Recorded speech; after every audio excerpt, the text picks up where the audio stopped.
sholat untuk mengingatku. Intinya itu ketersambungannya dengan Allah. Ya kalau nggak nyambung, kita halo-halo telepon nggak ada sinyalnya. Di depan orang bisa jadi kita keren, di depan Allah mah gila kita. Nggak ada sinyalnya udah telepon kan begitu. Kita bisa menipu orang, di mata Allah mah telanjang bulat kita kelihatan apa namanya, nggak ada yang tersembunyi. Jadi intinya nih tentu aja kalau Quran menyampaikan itu lengkap, nggak perlu dibeberkan semua. Perintahkanlah keluargamu melaksanakan sholat, ya sholat yang nyambung maksudnya. Kita yang memerintahkan udah nyambung belum? Kan begitu. Nyambung enggak ya? Kita di mata Allah kayak orang telepon pakai Apple berapa tuh yang terbaru, tapi kagak dapat sinyal. Di mata manusia keren, di mata Allah gila kita. Ya, begitu. Ya, jadi pastikan kita itu apapun jenis ibadah kita itu nyambung semua dari Allah tuh. Bahkan kita beribadah itu atas kehendak Dia. Harus seperti itu. Kalau nggak kayak begitu, mau kita ibadah sekuat apapun, sehebat apapun, itu malah jadi bahan bakar neraka kita doang tuh. Itu pasti. Banyaklah dalilnya kan. Ya paling gampangnya misalkan kita nggak lillahi ta'ala aja. Ya kan berarti nggak ikhlas ya. Orang nggak ikhlas ya. Lihat aja tentang ancaman orang yang nggak ikhlas dalam ibadah baik hablum minallah maupun hablum minannas. Itu aja gampang ya. Dan orang nggak bakal mungkin ikhlas, nggak bakal mungkin lillahi ta'ala kalau nggak kenal Allah tuh. Mustahil. Itu pasti. Nah, ini jarang diungkap kan. Nah, baik saya lanjutkan ya. Dan bersabarlah dengan sungguh-sungguh dalam mengerjakannya. Ya iya, itu bagian dari sungguh-sungguhnya. Bahkan nanti kita taat 100% kepada Allah. Arahnya tuh ke situ. Bukan hanya sholat saja, semua kehidupan kita tuh yang kalau bahasa Nabi, aku kagum dengan orang beriman tuh, nggak ada yang sia-sia dari orang beriman. Beriman tuh apa? Di kolbunya ada nur, unsur Allah, ya itu tuh maksudnya. Bukan percaya Allah Maha Esa apa segala macam, buktikan belum. Nah seperti itu.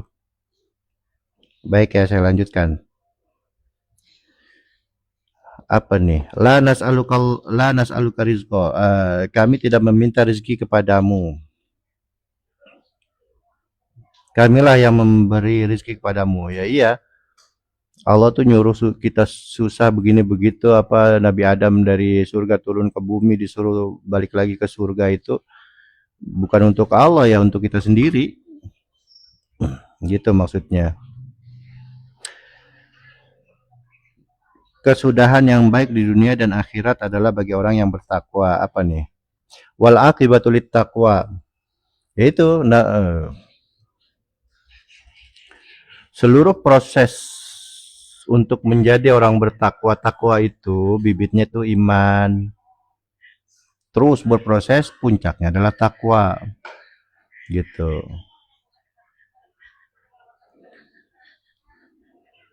Ya seperti itu ya. Coba kita lihat ayat selanjutnya. Wa qalu laula yatina bi ayatin mir rabbih awalam ta'tihim bayyinatu ma fis suhufil ula. Mereka berkata, mengapa dia Muhammad tidak membawa tanda mujizat kepada kami dari Tuhannya? Bukankah telah datang kepada mereka bukti yang nyata tersebut di dalam kitab-kitab terdahulu? Nah, sudah ya, saya rasa cukup ya. Nanti kepanjangan lagi.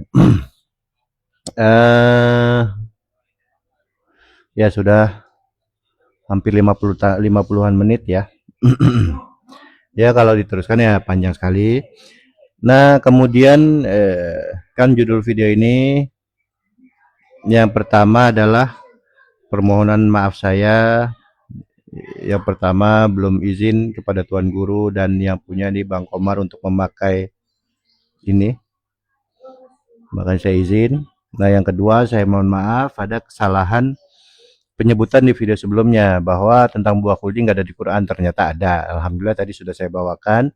Dan yang kedua penciptaan Siti Hawa, ternyata pun ada di Quran, tapi berupa tersirat ya, tidak tersurat kan. Yang kita tahu itu dari tulang rusuk. Nah kalau itu di Quran nggak ada. Tapi kalau secara tersirat ada itu di surah An-Nisa ayat 1. Nah, An-Nisa ayat 1, baik langsung aja kita bacakan. A'udzubillahi minasyaitonirrajim. Bismillahirrahmanirrahim. Ya ayyuhan nasu taqu rabbakum alladzi khalaqakum min nafsin wahidah wa khalaqa minha zawjaha wa bassa minhuma rijalan katsiran wa nisaa'a wattaqullaha alladzi tasaaluna bihi wal arhama innallaha kana 'alaikum raqiba. Artinya wahai manusia, bertakwalah kepada Tuhanmu. Ya kita sebagai manusia harus cuma disuruh bertakwa, coy.